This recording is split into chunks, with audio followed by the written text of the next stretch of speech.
A Filosofia e a Cultura, pelo professor e artista Emerson Facão.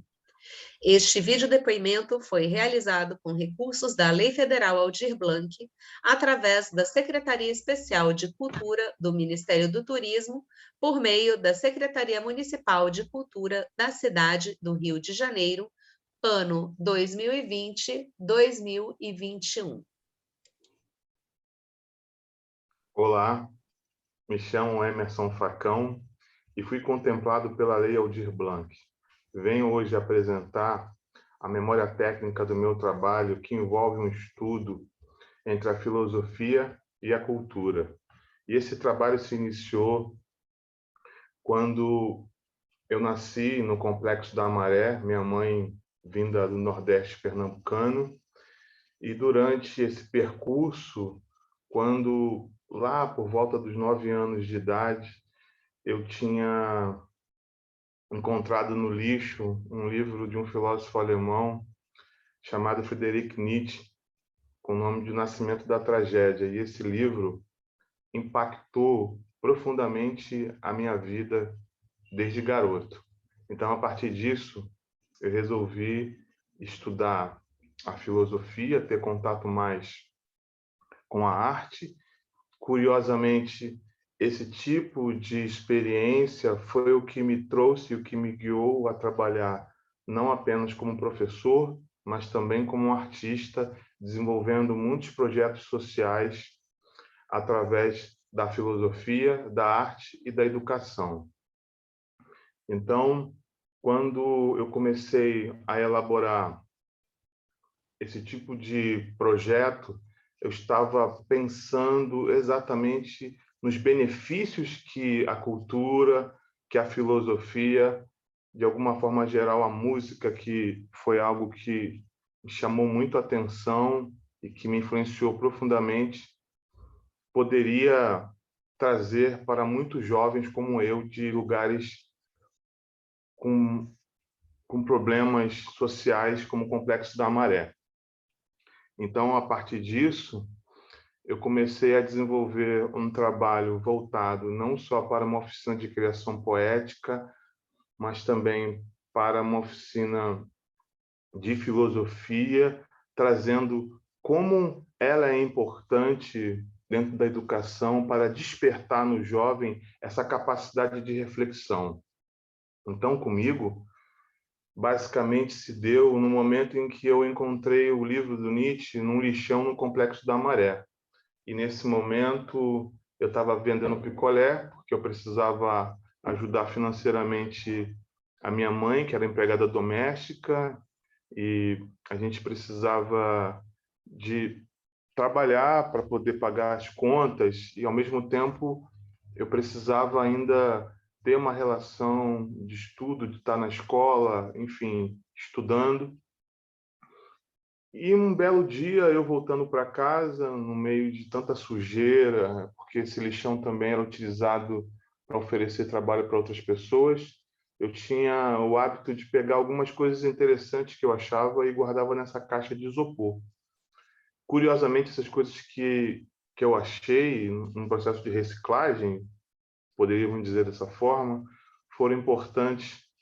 para me tornar o que eu sou hoje como professor e como artista. E um desses objetos foi esse livro, chamado O Nascimento da Tragédia. É óbvio que uma criança de 9 anos não teria o poder de interpretação, de mergulhar naquele conteúdo, mas aquela obra, daquele livro, daquele pensador alemão, me trouxe muitos questionamentos que me fizeram despertar curiosidade. E como diz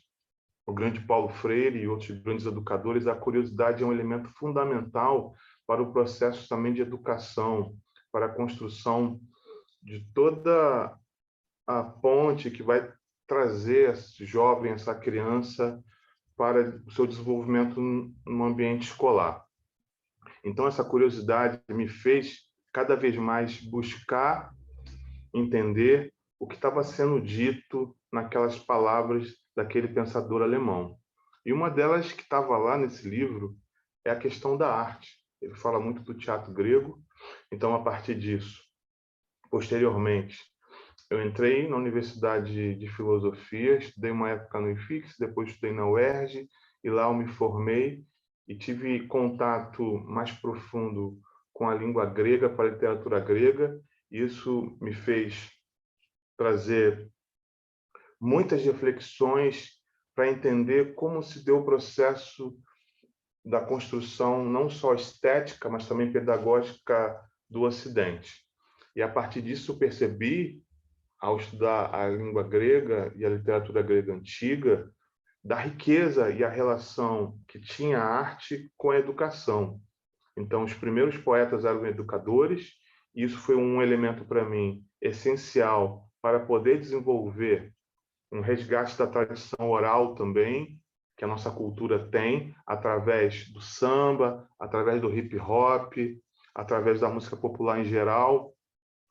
E eu percebi que essa riqueza está totalmente ligada também a muitos outros povos que não tinham ainda a escrita tão desenvolvida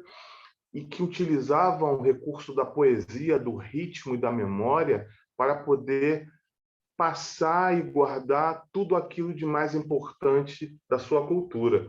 Então, aí você percebe como esse estudo de olhar para o passado e perceber alguns pontos de semelhanças com a nossa cultura despertou em mim essa vontade de desenvolver um projeto não apenas de estudar essa oralidade, essa cultura popular, mas também trazer isso para o plano da educação, despertando nos jovens, através da arte, da cultura, uma possibilidade de expressão para que eles pudessem se comunicar e também buscar ainda o aprendizado pela escola convencional. Então, no momento em que eu comecei a perceber como a capoeira, como o samba, como o repente que tem na música nordestina, que faz parte da minha família também, e também da cultura dos nativos do nosso país, foram importantes para nosso processo de construção cultural, como o grande Darcy Ribeiro expressou bem no seu livro que trata sobre esse processo. Então, no momento em que eu comecei a trabalhar como professor, eu senti a necessidade também de desenvolver um projeto pedagógico que pudesse trazer a arte e a cultura para dialogarem juntos, para que possa fornecer para esses jovens, sobretudo de periferia, uma possibilidade de voz, uma possibilidade de espaço para que a gente pudesse trabalhar suas competências, trabalhar novas possibilidades de poder conhecer o nosso mundo, conhecer a nossa história e, através da arte e da cultura, a gente conseguir construir novas estratégias para superar muitos problemas trazidos pela desigualdade, pela violência, como também pelo racismo e pelo preconceito. E desde criança eu percebi que ter esse contato foi algo transformador na minha vida, porque me fez olhar o meu passado com outros olhos. Eu percebi que a minha realidade não poderia ser totalmente encerrada nas opções que tinham dentro do contexto do Complexo da Maré, que, por um lado, colocava para o tráfico, pela violência, ou para um trabalho informal, pelo qual desenvolvia, mas que eu poderia, de alguma forma, construir um caminho alternativo e que, graças à arte, à cultura e também à filosofia, foram primordiais para que esse processo de olhar, não só sobre o mundo, mas sobre mim, pudesse trazer muitas ideias que podem ser utilizadas no campo da educação, mesmo numa comunidade muito pobre, mesmo numa comunidade muito violenta, com poucos recursos, utilizando o diálogo, o canto popular e toda a riqueza cultural de determinados espaços, para que a gente possa pensar novas possibilidades de existência através da arte, da cultura e da educação. Queria fechar esse vídeo, agradecendo mais uma vez imensamente por esse apoio, porque a partir desse apoio é que eu pude desenvolver esse projeto e dar continuidade a outros projetos pelos quais eu estou desenvolvendo agora atualmente no Centro Cultural da Fundição Progresso. E podem trazer muitos benefícios, não apenas para a nossa sociedade de uma forma geral, mas, sobretudo, para esse jovem que vive em comunidades carentes. Muito obrigado e até logo.